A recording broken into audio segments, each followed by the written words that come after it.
Hello everyone, welcome to Sakshi vlogs. இன்றைக்கி என்ன video பார்க்க போகிறோன்னா, சாக்ஷியோட மொட்டை அடித்தல் அண்ட் காதணி விழாவுடைய கிஃப்ட் அன்பாக்சிங் வீடியோ தான் பார்க்க போகிறீங்க. நீங்கள் இன்னும் அந்த ஃபங்க்ஷன் வீடியோ பார்க்கல அப்படின்னா கண்டிப்பாக போய் செக் பண்ணி பாருங்கள். நம்ம சேனலில் அப்லோட் பண்ணியிருக்கோம். இதுவே லேட்டு தான், ஸோ மன்னித்துட்டு வீடியோக்குள்ளே போயிடலாம். ஏன்னா இப்போ வந்து ரொம்ப எக்ஸைட்மெண்ட்டாக இருக்கா. இந்த கிஃப்ட் என்னன்னு பார்க்குறதுக்கு ஆக்சுவலி கையில் பிரித்து பார்த்தா முடியலன்னு வாயில் கடிக்க ஆரம்பிச்சிட்டா. ஸோ வாங்க வீடியோக்குள்ளே போகலாம். ஃபர்ஸ்ட் என்ன வந்துருந்துச்சுன்னா, ஃப்ராக் வந்துருந்துச்சு. அக்கா கிஃப்ட் பண்ணியிருந்தாங்க. ஸோ மல்டி கலர் ஃப்ராக்கு ரொம்பவே சூப்பராக இருந்துச்சு. இந்த ஃப்ராக் போட்டு நான் வந்து அவள் டான்ஸ் ஆடியிருப்பான்னு நினைக்கிறேன். அதை நம்ம பேஜ்லேயும் அப்லோட் பண்ணியிருக்கேன், இன்ஸ்டா பேஜ்லேயுமே அப்லோட் பண்ணியிருக்கேன், அண்ட் யூடியூப்லேயுமே அப்லோட் பண்ணியிருக்கேன். கண்டிப்பாக போய் செக் பண்ணி பாருங்கள். இவளுக்கு அந்த ட்ரெஸ் எப்படி இருந்துச்சுன்னு மறக்காமல் சொல்லுங்கள். ஆனால் என்ன தெரியுமா பெரிய விஷயம், இவ்வளோ ஃப்ராக் போட வைக்கிறதுக்குள்ளே நான் குரலி வித்தெல்லாம் காட்டணும்.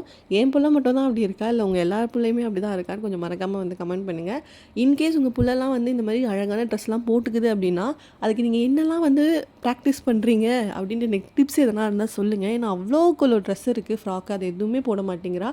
அவளுக்கு ஃப்ராக் பிடிக்கவே மாட்டேங்குது, ஏன்னே எனக்கு தெரியல. அதை கிட்ட கொண்டு போனாலே அழ ஆரம்பிச்சிடறா. அவளை அதை போட்டுக்க வைக்கிறதுக்குள்ளே ஒரு பெரிய போரே நடக்குது. நெக்ஸ்ட்டு வந்து இந்த ஜீன்ஸு அண்ட் டாப் தான் கொடுத்துருந்தாங்க. அது பெரியம்மா வாங்கி கொடுத்துருந்தாங்க.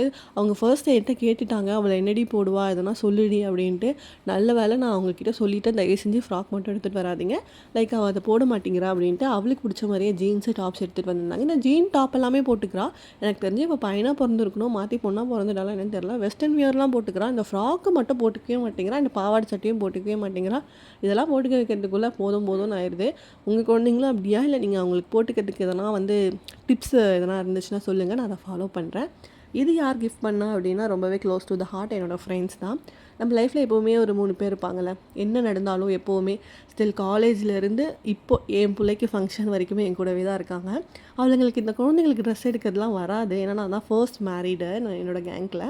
என் பிள்ளைங்களுக்கு அவளுங்களா போயிட்டு இந்த ட்ரெஸ் எடுக்கிறது, அந்த குட்டி குட்டியாக கிளிப்ஸ் இதெல்லாமே வாங்கியிருக்காங்க. எனக்கு ரொம்பவே ஆச்சரியமாகவும் இருந்துச்சு. அது ரொம்பவுமே ஒரு மாதிரி சென்டிமெண்ட்டாக ரொம்ப நல்லா இருந்துச்சு. அது மேரீடான உங்களுக்கு தெரியும்னு நினைக்கிறேன். உங்கள் குழந்தைங்களுக்காக உங்கள் ஃப்ரெண்ட்ஸ் தேடி தேடி போய் இதெல்லாம் வாங்கி கொடுத்து அவங்கள வந்து ஹாப்பி பண்ணுறது எவ்வளோ வந்து அழகாக இருக்கும் அப்படின்னு உங்களால் ஃபீல் பண்ண முடியும்னு நினைக்கிறேன். அப்படி யாரா ஃபீல் பண்ணியிருந்தீங்கன்னா மறக்காமல் கமெண்ட் பண்ணுங்கள். அவளுக்காக நிறைய ஆக்சசரிஸு, ட்ரெஸ்ஸு, கேப்ஸ் எல்லாம் வாங்கியிருந்தாங்க. அவள் கேப்பெல்லாம் பார்த்தோன்னே ரொம்பவே எக்ஸைட்மெண்ட் ஆகி ஜாலி ஆகிட்டா. அவளுக்கு அது ரொம்பவே பிடிச்சிருந்துச்சு. ஸோ இவங்க எப்போவுமே என் கூடவே இருக்கணும். அதுதான் நான் அந்த காட் கிட்டேயும் ப்ரே பண்ணிக்கிறேன். நெக்ஸ்ட் என்ன கிஃப்ட் வந்துச்சு அப்படின்னா வந்து, இது என் தம்பியோட ஃப்ரெண்ட்ஸ் வந்து என் பாப்பாவுக்கு எடுத்துகிட்டு வந்தது. தம்பி அக்கா பொண்ணுக்காக செய்யலாம், ஆனால் என் தம்பியோட ஃப்ரெண்ட்ஸுமே அக்கா பொண்ணுக்காக செய்கிறதெல்லாம் வந்து ஒரு வரம் அப்படின்னு தான் சொல்லணும். நாங்களாம் போனால் கூட பாப்பாவுக்கு இப்படிலாம் எடுக்க மாட்டோம். ஸோ அவங்க பார்த்து பார்த்து எடுத்துகிட்டு வந்திருந்தாங்க பசங்க. ஸோ பார்த்து பார்த்து எடுத்துகிட்டு வந்திருந்தாங்க. என்ன சைஸ் கொஞ்சம் பெருசாக இருக்குது, இவ கொஞ்சம் வளர்ந்ததுக்கப்புறம் போடலான்னு எடுத்துகிட்டு வந்திருப்பாங்க போல். ஸோ இவ வளர்ந்ததுக்கப்புறம் தான் கண்டிப்பாக இதை போட முடியும். இவளுக்கு ஒரு 6-7 இயர்ஸ் ஆனதுக்கப்புறம் தான் ஐ திங்க் இதை போட முடியும்னு நினைக்கிறேன். ஸோ ரொம்பவே நல்லா இருந்துச்சு. இது வந்து அவங்களோட அத்தையோட கிஃப்ட்டு. கம்மல் ரொம்பவே க்யூட்டாக இருந்துச்சு, செம்ம க்யூட்டாக இருந்துச்சு. நெக்ஸ்ட் வந்து என்னோடய ஃப்ரெண்ட்ஸ் வந்து ஃபோட்டோ ஃப்ரேமாக பண்ணி எடுத்துகிட்டு வந்திருந்தாங்க. அவளோட பர்த்டேயோட ஃபோட்டோ ஃப்ரேமை பண்ணி எடுத்துகிட்டு வந்திருந்தாங்க. ரொம்பவே ஹாப்பியாக இருந்துச்சு. அவ்வளோதான், இந்த வீடியோ முடியுது. ஸோ இன்னொரு வீடியோவில் பார்க்கலாம். மறக்காமல் சப்ஸ்கிரைப் பண்ணிக்கோங்க. பாய்.